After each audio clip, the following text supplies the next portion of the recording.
This week on Super Neat Show, Xuxa, Baker's dozen. and it will kill again.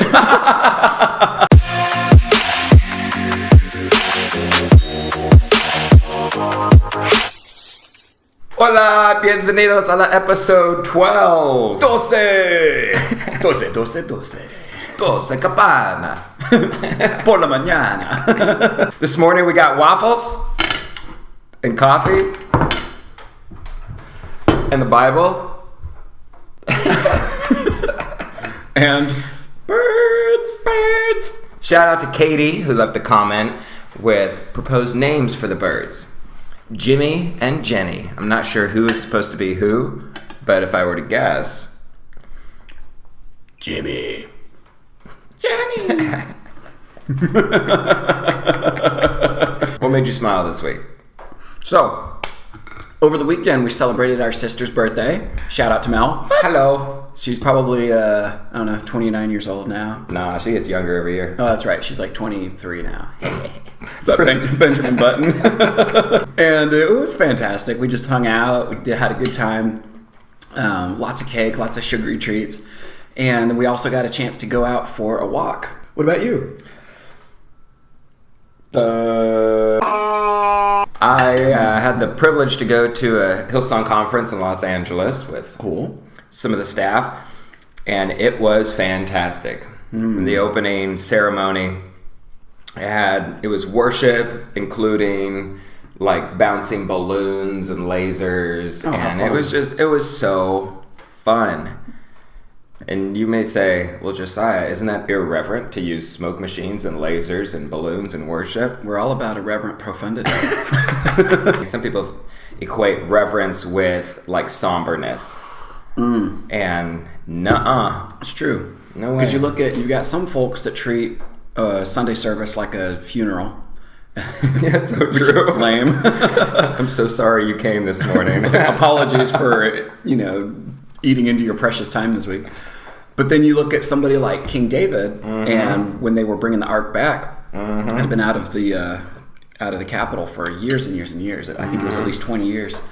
And he just gets down and he's dancing crazy. Oh, he had a dance party going on. It was pretty sure Tiesto was there. So a dance party and only he was invited. Come to praise him. This is a challenge to church leaders everywhere. More lasers and more balloons in church. And more fun. Less funerals. Google searches. So we had a chance to meet up yesterday and do a little bit of planning for the upcoming service before Thanksgiving. So that's coming up pretty soon.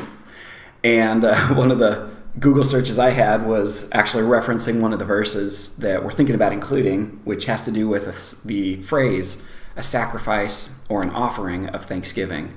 And that's just a good reminder, spoiler alert for that Sunday, that a lot of the times there's things that we're naturally thankful for, but then there's times where we're not thankful instinctively, but it's still something that we should do, and it might require more of us, so it would be considered an offering or a real sacrifice that cost us something.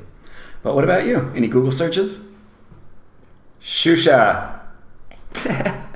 Was it Xuxa? Yeah. Not like shoeshine. No. Unrelated. All right, so how do you spell Xuxa? Xuxa, just like it sounds. So she was, yeah. I know everybody already knows who Xuxa is, but just in case you've been living under a rock for the last 30 years, Xuxa was a Brazilian child show host / star in the 80s. And she wore weird outfits and sang a lot of songs and is now a billionaire. So it all worked out. Well, hey, there's that. Tell me about your mug. Where the heck is Quite? That's a valid question. So are you going to answer that? Well, it did say quartzite when I bought it. And evidently it rubbed off in the first wash, so hey. Well, apparently Quite is known for their quality mugs. Yeah. Yours? Whoa, fancy. I am literally too cool for this. shout out to Dad. This was a gift mug from him, and it functions very well. What? As exhibited by this. It holds beverages? How do they do that? It will hold beverages. It will kill. About a $5 weird of the week. What? Don't you mean $5 word of the week? No, man, this is weird play. I totally dig it. Like Mr. A to Z, it's all about the weird play. So instead of a word this week, what is the weirdest thing you spent $5 on this week? I got these retro high tops from Savers. And they were only $5 because they're like glued together in parts, but hey. Throwback is the comeback. Pump up and air out. I think that's the coolest thing you could have spent $5 on. How about superhero or anti-superhero of the faith? Ooh. So, I had an idea. Okay, fire away. Enoch. Ooh. Who's the oldest man who ever lived but died before his father did? Methuselah. 969 years old. Almost made it to an even 1,000. Yep. Enoch lived way longer. One of only 2 people that we know of in the Bible who never died. Do you know who the other one is? Drum roll. Batman! Elijah! Oh, yeah. Batman. So here is Enoch walking with God. And then here is nobody because he ceased to be. Yeah. And then here's him being taken up. And then here's Batman. Let's jump into profundity. And then we can do something else if we want. I dig that. We both coincidentally happened to be reading in 1 Samuel this week. And it was kind of funny on Sunday. We mentioned, hey, I was just reading in 1 Samuel 12. And Josiah's like, oh, I was just in 1 Samuel 13. What are the odds of that? And coincidentally in 1 Samuel 14, there's a fairly well-known story about Jonathan and his armor bearer. And this is really in the very early stages of Saul's kingship. All right, so we pick up the story in chapter 14. The Israelites are at war with the Philistines yet again. And Surprise. Yep. Supplies!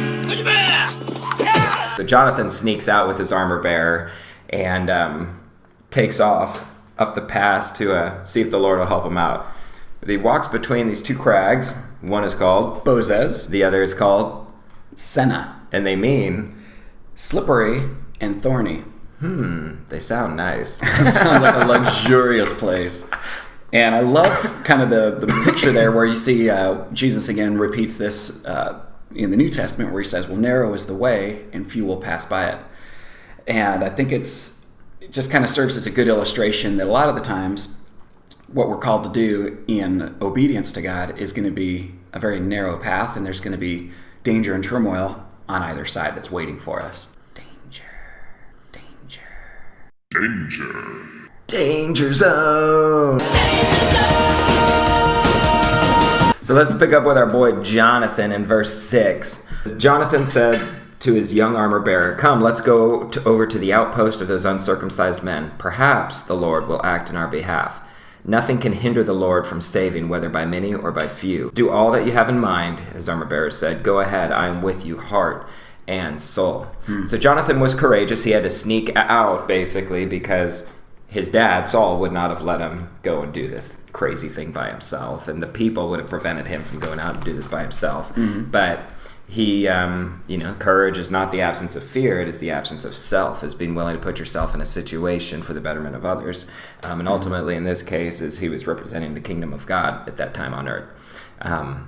Which reminds me of the great theologian John Mayer, who once said, I am invincible as long as I'm alive. But strangely, that really resonates with the Apostle Paul's life. Because how many times was he shipwrecked or imprisoned or beaten nearly to the point of death, and then he's like, all right, let's go back. Craig Rochelle says, if you're not dead, you're not done. So Jonathan and his armor bearer start grappling up these crags. And that by itself was another good picture. They basically have this sign that they're waiting for from God. They say, okay, if we go there and we present ourselves, if the Philistines say, hey, wait for us to come down, then whatever, it's probably over. But if they say, come up to us, then we'll take that as a sign that the Lord has given them into our hands. And so the Philistines do. They say, well, come on up to us. And you see them grappling and climbing up this steep, narrow pathway, which I think is another excellent picture of, a lot of the times what God calls us to do in obedience is not going to be something that's just easy or natural or the path of least resistance. In a lot of cases, it's going to require everything that we've got. It's going to require our full self, our physical strength, our mental and spiritual and emotional strength.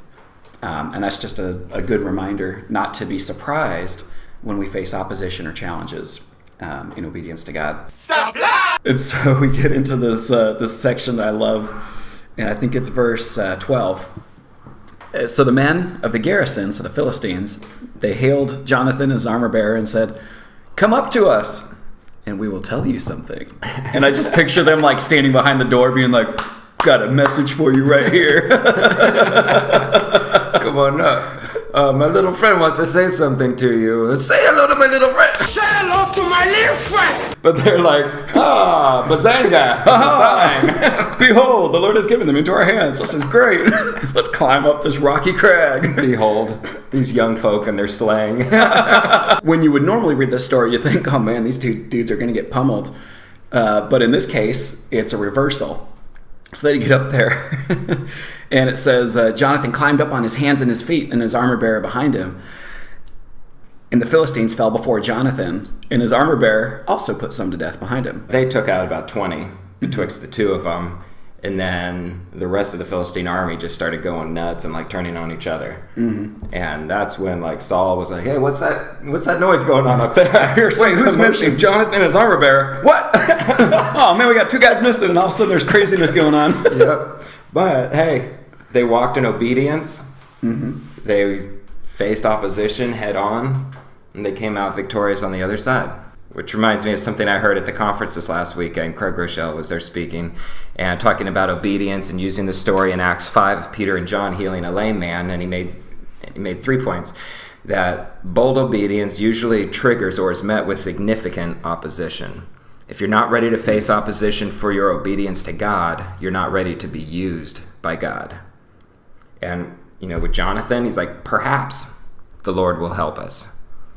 And the armor bearer said, whatever you do, I'm with you heart and soul. And so to have that kind of community and backing, it's like, I'm gonna pursue God. I'm gonna pursue His purpose for my life, regardless of the fallout. But then to see who He brings around you, to be like, I got your back. So bold obedience is met with opposition.